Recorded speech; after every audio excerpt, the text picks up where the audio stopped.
Hi, welcome to the Gamesplainer. I'm Jeff the Gamesplainer and today I'm gamesplaining Founders of Gloomhaven. In the game of Founders of Gloomhaven, there is a heck of a lot going on. On your turn, however, what you'll notice is very quickly you only have 5 options. Or if you're playing a 2-player game, make that 6. So I'll really quickly run through what those options are, but before I do, let me get to what the purpose of this game actually is.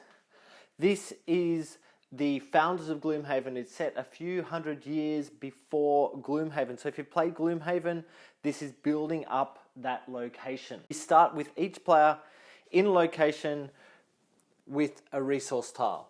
Those locations are marked with the number of players. Each of these are on the number 2. There is also a number 3 and a number 4. So those 2 spots would be used for the 3-player game and the 4-player game. As you can see, this game is taking up more than the screen. It's taking up quite a good, substantial portion of the table. I may move the camera around to get various angles on the play, but we'll see how we go. For the moment, however, I hope that's managed to get everything in. So I won't go through the setup. The setup has already been done. I may talk a little bit about that at the beginning of the game's play. But for the moment, let's get into it and work out how this game actually plays. On the 2- and 3-player game, you will have this pair of resources on the side. They are not owned by anyone in particular, but they will be able to be purchased and built. The purpose of the game is to build the city up. So the game will finish once 6 of these buildings have been built, and once all of the resources listed on each building has made it to that building from whoever owns those resources. Once all of those resources have been marked, one of these little buildings will go onto that to show that it is a finished building.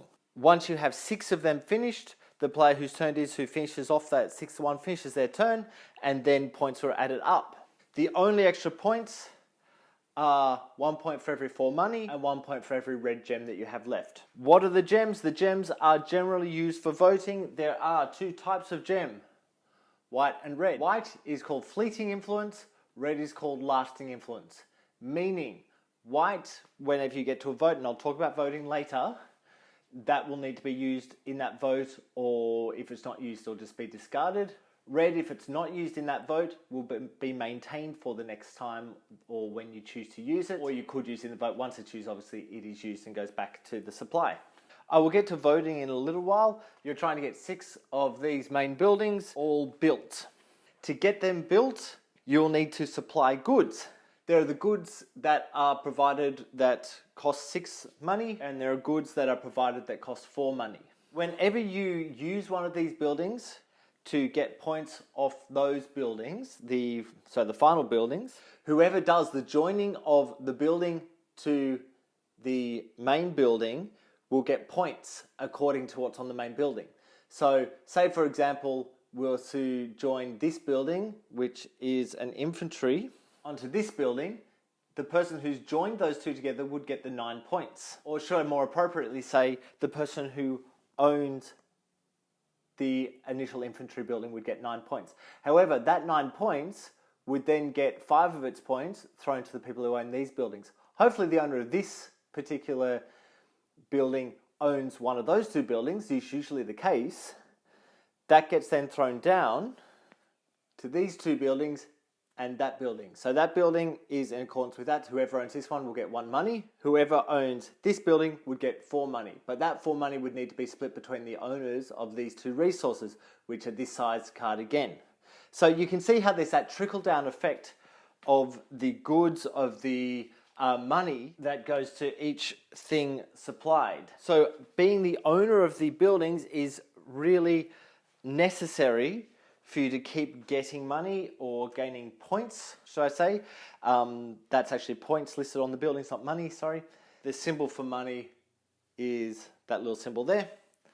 And generally that's money out, not money in. The other thing to remember is because this is the city of Gloomhaven, they're trying not to have one person in charge of the city. They're trying to keep it nice and open, which means that if, for example, green has this building, If green wishes to build another building, they can't build it next to one they already have built.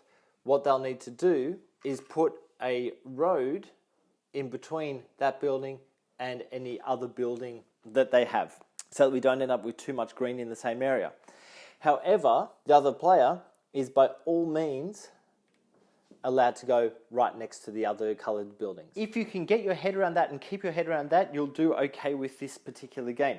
Now, let's run through the 5 things as quickly as we can. First up is the building. You'll notice there are 3 columns. So the way these cards are broken up is, this is what the person playing the card gets to do, the area at the top in black. The bottom is called a follow action. So the person at the top is able to do one of these 3 columns. What do these 3 columns mean? The first column is they're able to play one of their own buildings on an area. This doesn't need to be connected to anything that you currently have. So, for example, this player may wish to build a stone just there. What this card also tells you is how much it's going to cost to build. So if you have a look underneath the marker that's going down, the building that's going down, you'll notice that there is a colour available. So anything on the red is this area, will cost 1 money to go down. Anything on the beach, which is this area here, costs 2 money to go down. And anything on either forest or the grey area, which is these 2, would cost 3 money to go down. This guy putting stone onto the grey area is going to cost him 3 money. There's 3 money, that goes back to the bank. What he could have also done, not in the same turn, but as another option, is instead of building that building, he could have paid to have the privilege of using another person's goods. So, for example, this is once again on the bottom on the grey area. So it's going to cost him 4 money to get access to the diamond building.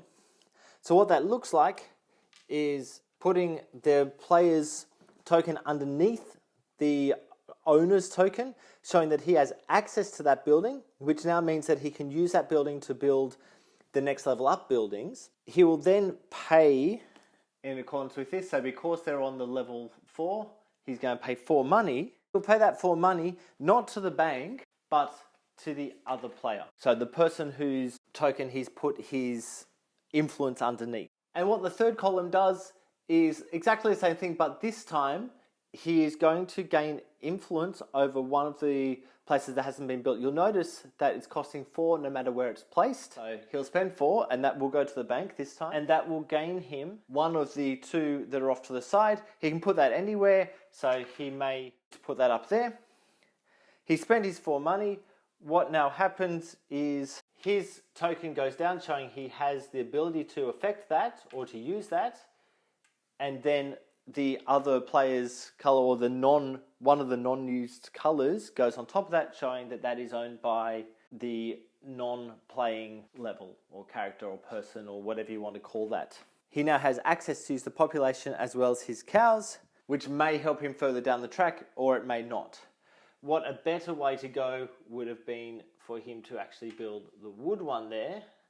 So if he built wood for the same money, that then gives him access to both wood and cows, which is access here. So in his next turn, he could theoretically build the tanner, which is that one needing access to both of these. So theoretically, he could that one in his next turn.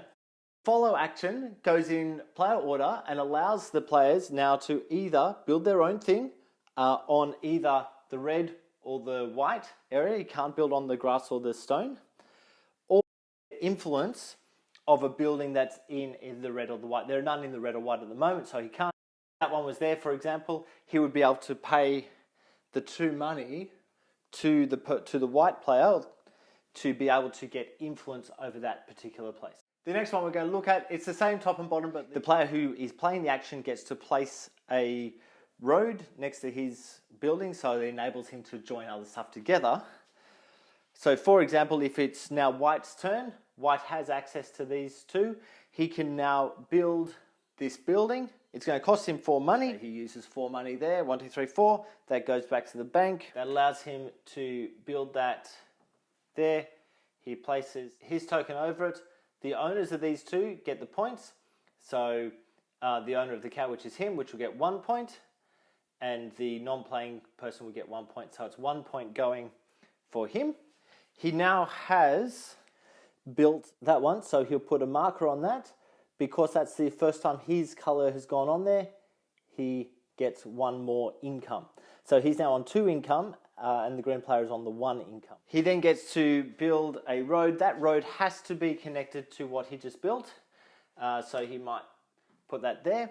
It just spreads the load along. Then everyone can follow. Again, following is building exactly the same as the white player just built, but without the extra road. This card that we're coming across is the recruit. He'll recruit from the guys available just here. The problem is that you can only recruit things that you have access to or that you've got control of.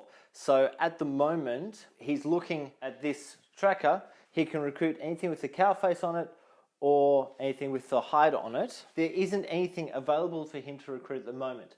There will be in this pile of cards later on, but at the moment he can't actually recruit anything from that pile. If this was the green player's turn, however, the green player, if it was his turn, he would be able to recruit this guy.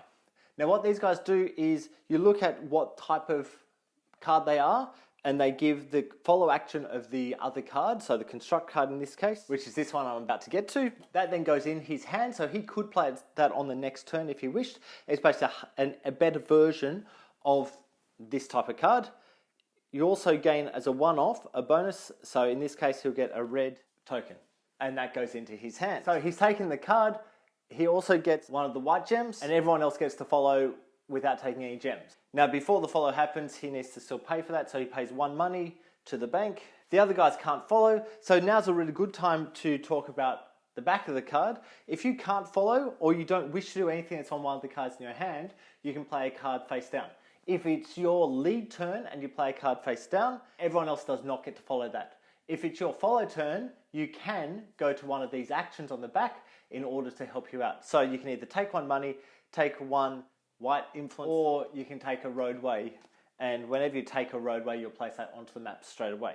The last option on there allows you to place one of your workers onto the thing, which is just here to start with.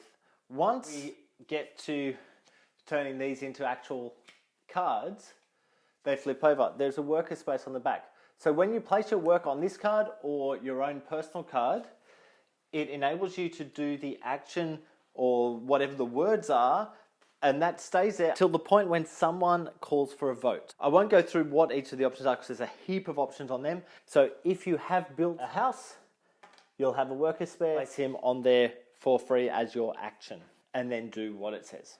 Once you've done with these cards, they move down and the next one flips in. This is the other basic main action that everyone will have, and what that allows you to do is build. So you know how I just moved a house up here so I could get the guy. It will cost me 3 money if it's my turn to put that on there, or I could put this tile onto its appropriate side. So if I'm wishing to build out from where I currently am, I can put that on one of the spots. However, I need to have a road coming through where I am. Notice that the road connects diagonally to this, which comes out to this spot just here.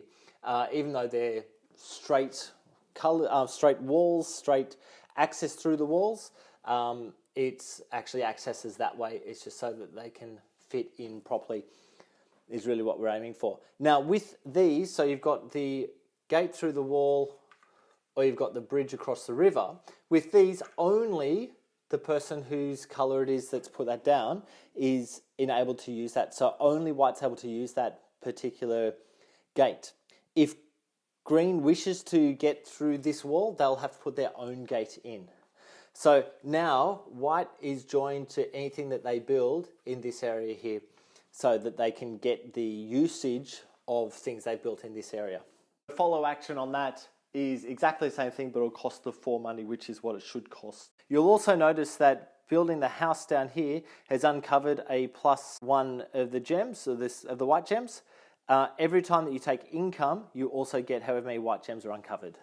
So you don't get that right at the moment. Taking income This is only in the 2-player game. This card basically allows you to, when you play it, you will take wherever this is up to, so in this case 2 incomes. The follow action for that is the follow action of any of the other cards that we've been through already. So you don't actually get to follow taking income with other taking income, but you do get to follow with any of the other follow actions that we've already spoken about. The last card that will be played is this one. In a 3 or 4-player game, you have to play at least 2 of them. 2 of the other cards, that is. In a 2-player game, you have to have played at least 3 of the other cards. Whoever plays this card will get money or white gems or crossings for the number of cards left in their hand. If they have played 3 cards and then play this one on top of it, they'll have 2 cards left in their hand, so they'll get 2 goods, either money or gems or crossings. They can be a combination of any of them, so you could take a money and a gem, for example. Then any of the guys that have been played will come back to his own market. That's just for him, that's not for everyone else. Then everyone else at the table will get income. So green will get 2 income, white gets nothing because he's the one that's called for the vote. Everyone else at the table will get the incomes, and then we vote. Okay, voting is about these 3 cards. What you're going to be voting on is the triangle, the circle, or the square. And you're basically putting your vote in for which one you think is going to get you the most points. And that's quite often hard to tell, especially early in the game. Later in the game, it's a lot easier to tell. Each of the white gems you have will add 1. Your voting token is worth 1 as well. And the red gem, if you choose to use it, is worth 2. You'll hide everything so that people can't work out what you're voting with just by the numbers. And that's what comes out. The person over here has 1 because we've got 4 against 2 because of that red gem. If that red gem wasn't played, that would be even and be the person who called for the vote that would win that. So if we have a more than a 2-player game and there's an even split on how much has been put towards each vote, it goes from the person who called for the vote going around the circle for whichever one of those 2 is closest. And then if there's a couple that have gone for it, whoever's got the most, put the most into that vote will actually gain the influence of it.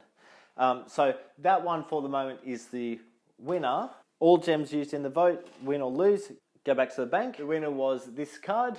So we find that card over on the side, that's the extra buildings. Now green won that vote, so he would get to place that building, and that opens up a new space to lie down a character. So he would likely, now, because this is a sand area or a beach area, that needs to be placed in the beach. What you're looking at is the top corner of your card. Oh, there it is, just there. So whatever color is in that corner is where it gets placed. So at least 1 token has to be in the beach. If he places it there, what he's suddenly done is he's connected these diamonds to that. So green could straight away put a cube on the diamond and take the 2 points. Right there. Take the 2 points as marked. Whoever gets the corn and the gear matched to that particular building will then get to score that as well. This card then goes next to it as another space available for the pawns. The person who played the vote card will then pick all of their cards back up and start again. I believe that is everything that is pertinent to this game. I hope this has helped you get your head around what's happening in Founders. I think that actually playing it is the best way to go to kind of get a crack on what's happening in this game and to really get your teeth into how the game plays. I'll leave it there. If you have any comments or suggestions, please write them below. If you have any games that you wish to be Gamesplained, please shoot me an email at thegamesplainer@gmail.com. Follow me on Instagram and Twitter at thegamesplainer to see what games I've been playing. Subscribe to my videos to keep up to date with the games that I'm gamesplaining. And until next time, enjoy gaming.